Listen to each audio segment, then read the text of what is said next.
Now, let's take a look at what I mean by the word problem. In my heart, I feel that there is really only one problem for any of us. That is when we allow ourselves to separate from God. But in a very real sense, we can never be separate from God, yet we often still believe that we have problems. The problems of disease, discord, fear, anxiety, scarcity, disappointments, and others, and so on, are all in our minds. When we truly reconnect to our source, these feelings disappear. I use the word problem as if it truly exists. Yet I know every time I use it that it's an illusion. So every time you hear the word, know that I perceive it as an illusion created by ourselves, because we have separated ourselves from God. There's a powerful line in A Course in Miracles, which reminds me of this lesson. It takes great learning to understand that all things, events, encounters, and circumstances are helpful. We can learn to view every crisis as an opportunity. This wouldn't necessarily make life easier, but would make it more satisfying. We would never be able to view anything as a negative occurrence because we'd see everything as useful. Our conditioning is so strong that we often have far greater faith in our problems than we do in our ability to no longer have them. We often display a much greater faith in the power of cancer or AIDS than we do in the power to heal them.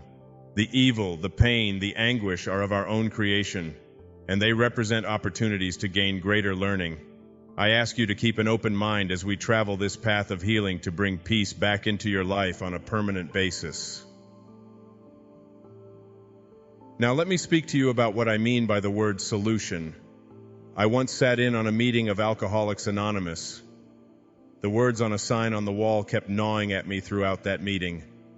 It read, "Your best thinking got you here."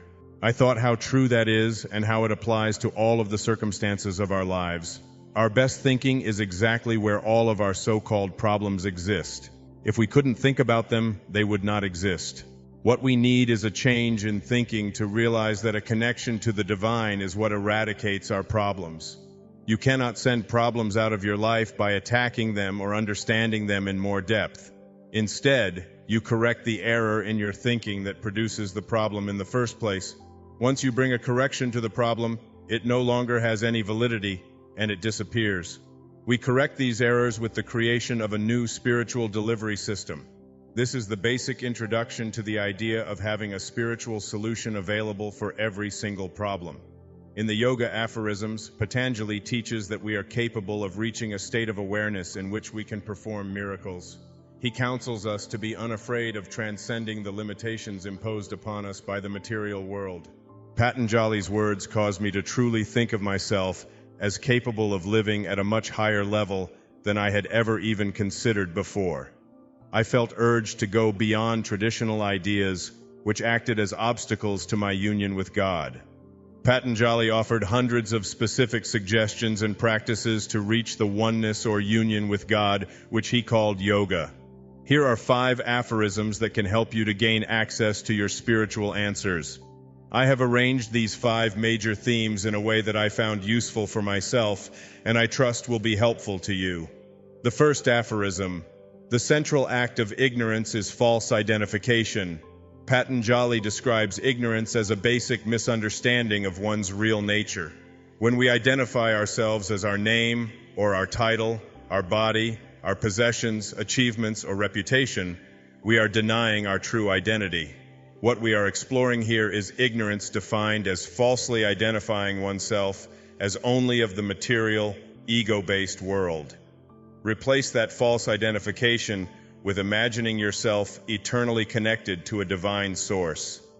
With this new identification comes an inner resolve to reorient yourself when faced with a problem. For example, if you want to stop a compulsive habit of overeating, begin by no longer identifying yourself as a body full of cravings. Instead, imagine yourself as pure, eternal peace and joy, always unified with God. Ignorance keeps you from genuinely experiencing pleasure or fulfillment via the senses because you clutch at what appears to provide it, rather than seeking true happiness. To become illumined, we must not conceptualize ourselves as our senses and all that they lust after. That is ignorance. We are not the objects of experience, but the experiencer itself. Seeing ourselves in this way provides us with a new tool for problem solving.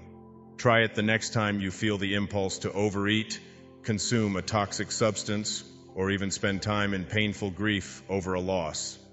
A dramatic example of this presented itself in the following letter and poem I received from Mary Lou Van Otta of Newark, Ohio. She is speaking directly to this idea of false identification, and she writes of her ordeal and how she ultimately found a spiritual solution by remembering who she is rather than who she had falsely believed she was. Her letter goes like this. Dear Dr. Dyer, my son was murdered in a robbery attempt 2 years ago. Frankly, I thought I would never recover from my grief and loss.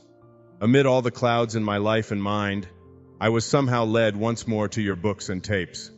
I had read and listened to many in previous years, and while I had enjoyed them, I was too busy to truly listen. Upon going over them again, I realized one underlying truth in all of it. We are spirit in body, not a body with a spirit. I am once more a happy, healthy woman with a full steam-ahead system. I will always feel my loss of Ross, but I know that is not the end of the story. I can wait. It's okay again. Thank you. Sincerely, Mary Lou Van Otta. With Mary Lou's permission, I include the poem she wrote. It summarizes this first ancient radical idea. The central act of ignorance is not being ill-informed, but in falsely identifying yourself as your form. She calls her poem, I am the I that is me. You cannot see. You see only the form that you think is me. This form that you see will not always be, but the I that is me lives eternally. The spiritual journey does not consist in arriving at a new destination where a person gains what he did not have or becomes what he was not. It consists in the dissipation of his ignorance concerning himself and life, and the gradual growing of that understanding which begins with spiritual awakening. The finding of God is a coming to one's own self. Patanjali's second aphorism. The mind of the truly illumined is calm because the peace of God within all things is known, even within the appearance of misery and disease.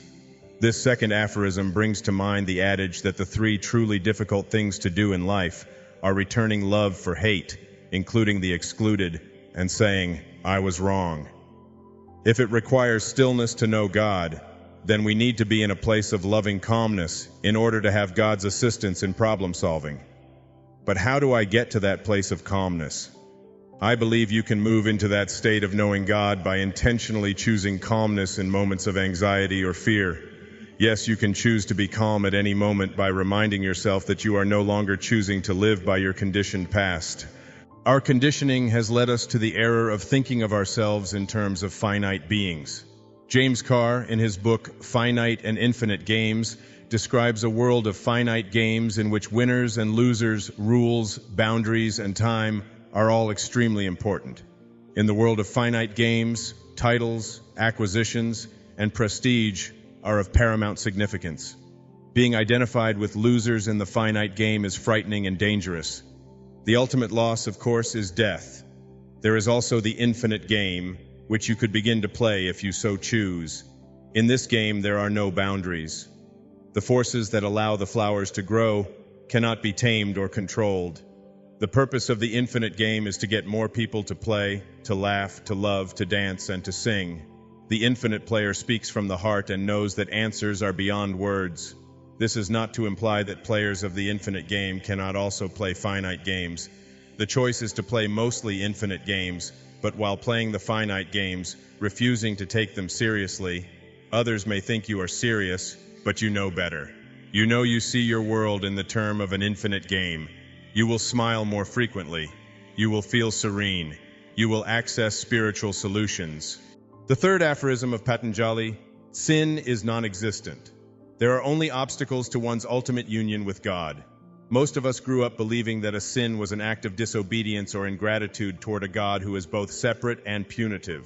Behavior which religion has taught us is sinful, is conduct which is away from God. This, according to Patanjali, is not a reason to immerse ourselves in guilt and use up life energy attempting to somehow make amends.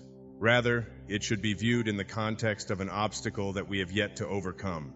The concept of being a sinner is an image of self-contempt and guilt. A concept of encountering an obstacle is empowering.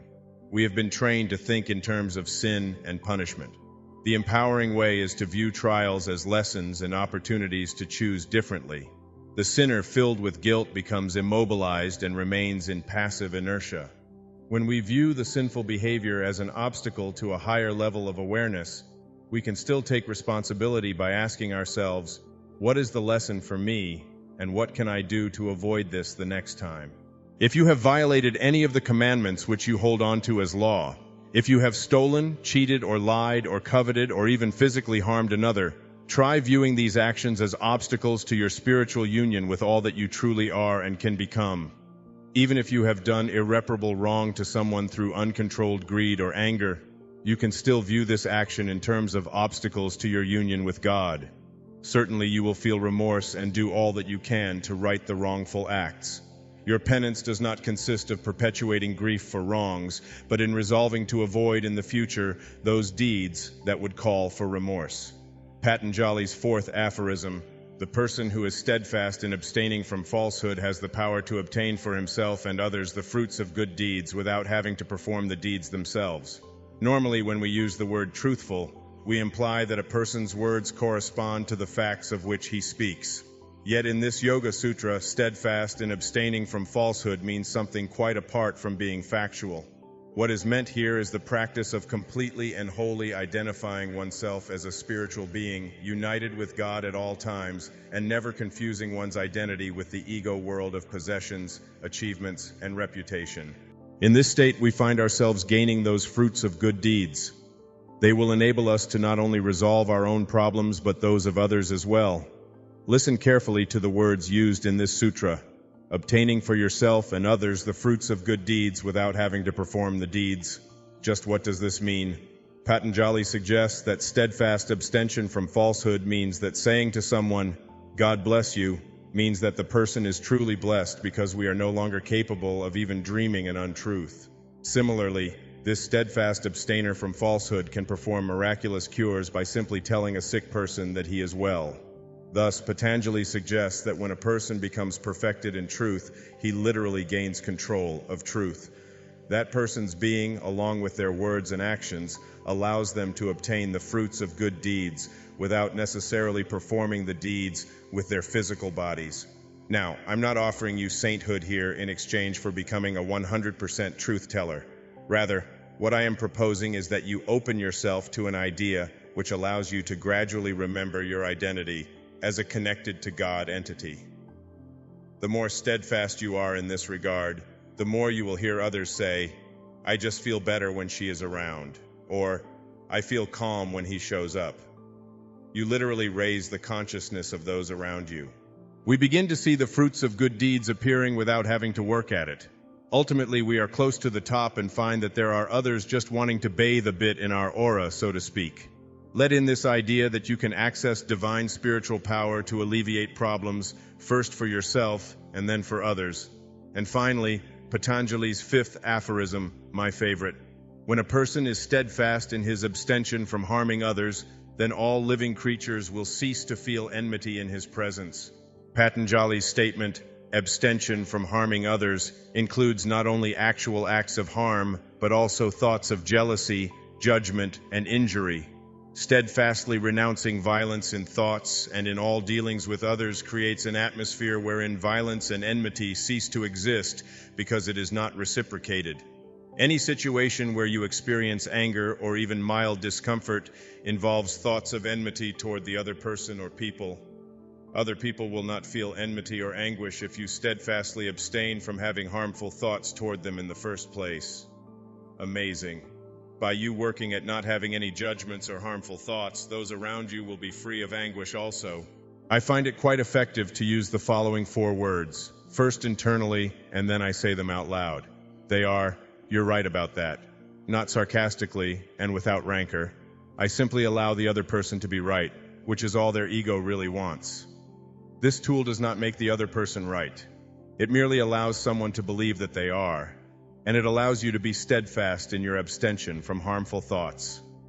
As you practice allowing others to be right, you are beginning to live from your higher self rather than your ego. Eventually, it will be your authentic way of reacting to others, even when they are being insulting. As you contemplate this idea of abstention from harmful thoughts or intentions, keep in mind that the reason you are not experiencing bliss at this precise moment is because you are focusing on what is wrong or missing. Problems are illusions of the material world. Solutions are attributes of your immersion in the world of spirit. As you face a problem, remind yourself that you created it with one mind and you will solve it with another.